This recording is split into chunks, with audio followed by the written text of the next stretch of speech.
Hey guys, Dark Knight here, bringing once again another review, where today we're going to be reviewing the movie The New Mutants, directed by Josh Boone. 5 young mutants just discover their abilities while held in a secret facility against their will. Fight to escape their past sins and save themselves. Now, this movie has had a lot of behind-the-scenes issues before it's been released. There's been so many delays. This film was supposed to come out in 2018. It is now 2020. It came out at the end of August, when it was the first movie to really come out when theaters reopened back in the US. Yeah, it's had a lot of problems before this film's come out. There was reshoots, many reshoots. There was the Fox Disney merger that happened back a couple years ago, so that delayed the film. And of course, this year, the pandemic also delayed this film as well. So it finally came out at the end of August. I've seen the movie, so you don't have to, because there is a lot of problems with this film, but we're going to talk about the pros before we get to the many cons. The pacing was very consistent throughout the film. It is a very short runtime, about 90 minutes, so you have enough time to introduce all the, 6 characters in the film. It all takes place in one location, so there's not really a lot of other side stories and all that stuff. It's one consistent story throughout. There are a couple references to the broader X-Men universe, but you really don't know where this takes place. Another thing I enjoy about the film is the whole group dynamic.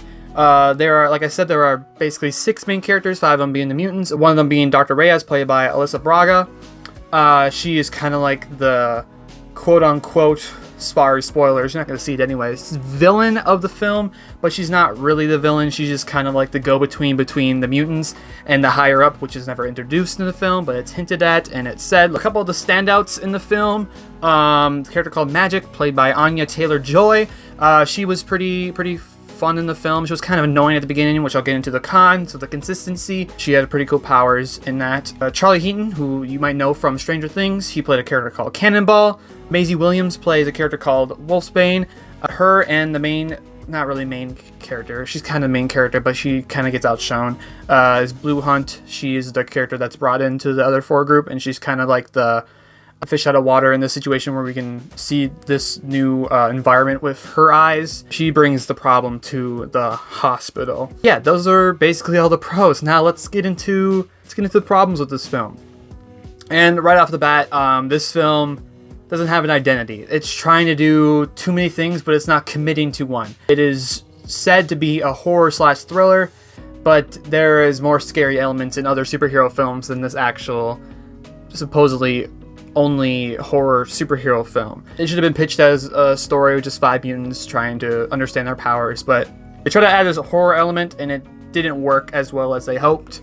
It's probably the biggest problem in the film. It just doesn't know what it is. The story itself wasn't really as engaging as I hoped it would be. Yes, it's very self-contained, it's very short, it's not only an hour and a half, but it is not as engaging as other films have been with similar elements to this. The problem is the final act and how they bring all these characters together, because we barely see their powers throughout the entire film until the very end when they're fighting.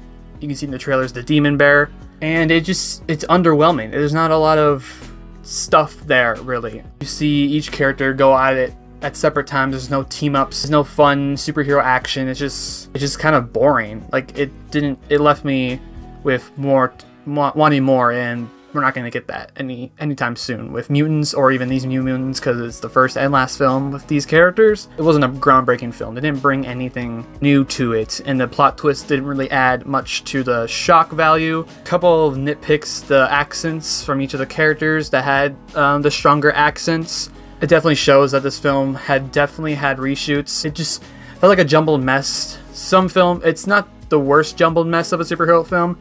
There's definitely a lot of flaws that don't make it a consistent story, and it just bugs me to see that they didn't take the script tighter, even though it was a really shorter film compared to other superhero films. It just feels underwhelming. None of the action and the superhero stuff feels earned, because we're not given any of that towards the first and second act. But when they finally start fighting using their real powers, it just doesn't feel earned. Yeah, overall, I'll give New Mutants a C+. Entertainment skill be a 5.5 out of 10. And I would just skip it. You don't really need to see the film. There's nothing new that's given you. There's plenty of other films out there to watch. If you're going to go to the theaters, go see something old, or go see Tenet, or so see something that isn't New Mutants, because it's not worth your time. Yeah, thanks for watching. Make sure to hit that like button if you want more. Subscribe for other content. and leave in the comments if you've seen the film, what you thought about it, if you liked it, if you hated it, if you were in between. Thanks for watching. Peace. May the mutants be with you. Or not.